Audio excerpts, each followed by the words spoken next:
Hello creative minds, want to add a text box to your Adobe Express design? I have got you covered. Let's get started. First, open your Adobe Express project. On the left toolbar, find and tap on the text option. Select Add Text to start a new text box.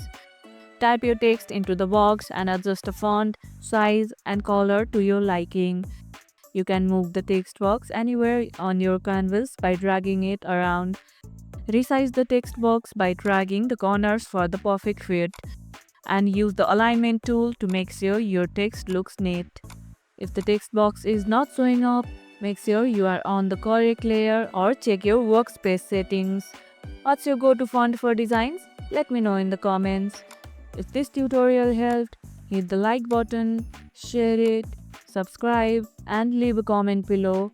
Thanks for watching and I'll see you in the next one.